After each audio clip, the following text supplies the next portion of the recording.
Did you know that the land of Lincoln is losing its people faster than it's losing its famous windy reputation? Yes, you heard that right. For several years now, there has been a mass exodus of people from Illinois, and last year was no different. In fact, the state once again secured a spot in the top 10 states that people left.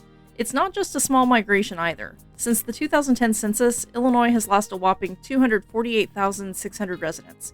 While some of these losses can be attributed to people passing away, a large chunk of it is due to people packing up and moving away to other states.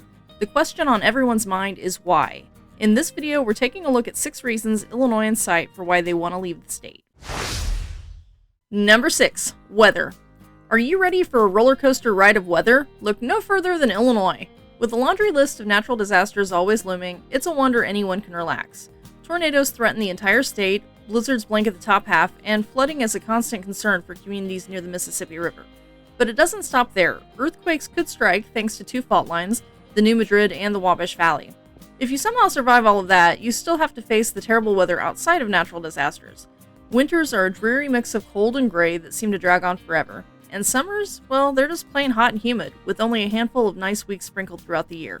You might get lucky in April, May, and September, but don't count on a pleasant October. It seems like more often than not, the cold weather creeps in before Halloween, leaving us all feeling miserable. Number 5. Politics. Illinois might seem like a reliably blue state on the surface, but scratch a little deeper and you'll find a political landscape that's anything but predictable. Sure, the land of Lincoln has gone blue in several consecutive presidential elections and is usually controlled by Democrats at the state level, but the truth is the state is a house divided. There are only a handful of areas that voted for the Democrats in the 2020 election, including Chicago and its surrounding areas, East St. Louis, and a few counties that are home to universities. But venture outside of these areas and you'll find a sea of red that suggests there are some seriously disgruntled Republicans in Illinois. The upper third of the state, where the majority of residents live, leans predictably blue, but downstate areas are a different story altogether. In fact, some of the most partisan counties in the state, like Wayne, Edwards, and Clay, saw Donald Trump win with over 80% of the vote. Sadly, you can't escape the fight between the two parties if you live in Illinois. Just take a look at some of the comments on my other videos if you don't believe me. People from both sides start fights with each other for no reason, and they often attack me for not saying what my political affiliation is. Number 4. Chicago. Some Illinoisans who live outside of Chicago see the city as dragging down the rest of the state. There's been a movement for a while where people are trying to make Chicago its own state. There are several reasons they want to unload the city. For starters, they argue that Chicago's high crime rate and expensive cost of living skew the statistics for the entire state. While most of Illinois is rural with low crime and a low cost of living, the inclusion of Chicago in the statistics raises the overall numbers. But it's not just about statistics. Some downstate residents also feel that politicians are pandering to the Chicago area, ignoring the issues in their own communities. With Chicago being a major tourism hub, it's no surprise that politicians focus on fixing the city's problems to bring in more tourism dollars.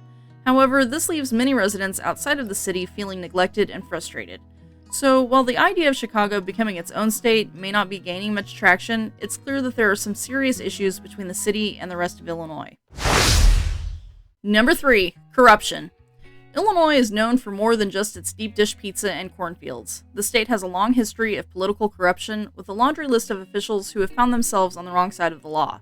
In fact, we have a saying in Illinois, all of our governors go to prison. That's a bit of an overstatement. We don't send all of our governors to prison, but there have been more to serve time than you would expect. The first governor to get arrested was way back in the 1920s, and that was Les Smalls. He was indicted for corruption, but he was acquitted, and then miraculously, 8 of his jurors received state jobs. His lawyer argued in court that the governor has the divine right of kings, and that says a lot about the mindset of some Illinois politicians. In the last 60 years, there have been 4 governors to do time in prison. Their crimes were all related to money. 2 of the most notorious cases involve former governors Rod Blagojevich, who was impeached and removed from office for trying to sell Barack Obama's Senate seat, and George Ryan, who was sentenced to prison for racketeering, bribery, and fraud. But it's not just governors who have been caught up in corruption scandals. Illinois has seen its fair share of crooked mayors, aldermen, judges, and police officers. And it's not just the big cities like Chicago that are affected. Corruption is a statewide problem, with small towns and rural areas also falling victim to the influence of money and power. And that's why Illinois is the state with the most wrongful convictions as evidenced by exonerations. Number 2. Roads. Outside of the bustling Chicago metro area, owning a car is a necessity, but it comes at a hefty price. The state has some of the worst roads in the country, and it's taking a toll on both our wallets and our vehicles.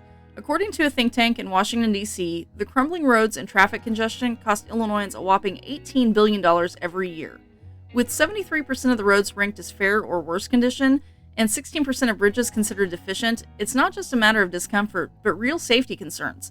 To make matters worse, some roads haven't been replaced in 40 or 50 years, long past their intended lifespan of 20 years. And let's not forget the constant roadwork that plagues certain areas, leaving residents scratching their heads in confusion. So if you're looking for smooth sailing on the roads, you might want to steer clear of Illinois. Number 1. Taxes. Speaking of roads, do you wonder why Illinois roads are in such poor condition despite the high taxes we pay?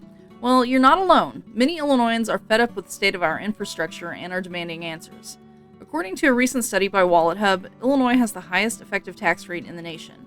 While our income tax may be middle of the road at 4.95%, our real estate taxes are the second highest in the country at 2.23%, right behind New Jersey. But that's not all. If you enjoy a glass of wine or a pack of cigarettes, get ready to pay up.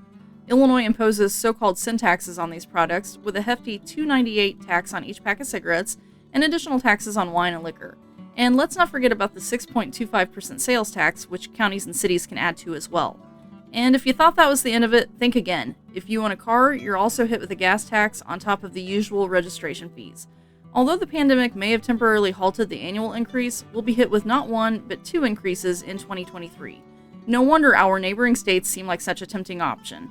But it's not just the usual suspects that are taxed. Illinois has a knack for finding ways to tax just about everything, from parking garages to video gaming machines. And if you're a Netflix user in Chicago, get ready to pay a 9% amusement tax on your subscription. So why are Illinois' roads in such poor condition despite all of these taxes? That's the million-dollar question. While some argue that the funds aren't being allocated properly, others point to corruption and mismanagement as the root of the problem. Whatever the case may be, it's clear that something needs a change. Until then, we'll just have to keep swerving and dodging and paying those pesky taxes. If you live in Illinois and are considering leaving, what is your reason? Let me know in the comments. For me, it's the corruption problem. My county in central Illinois is home to quite a few crooked police officers and lawyers. I have this fear that even though I don't do anything wrong, I might one day be accused of something. I hope you enjoyed this video. If so, don't forget to hit the thumbs up button, and if you haven't done so already, consider subscribing or becoming a member. I also have merch below if you want to show your support. Thank you so much for watching. Until next time, I remain stuck in the Kernfield.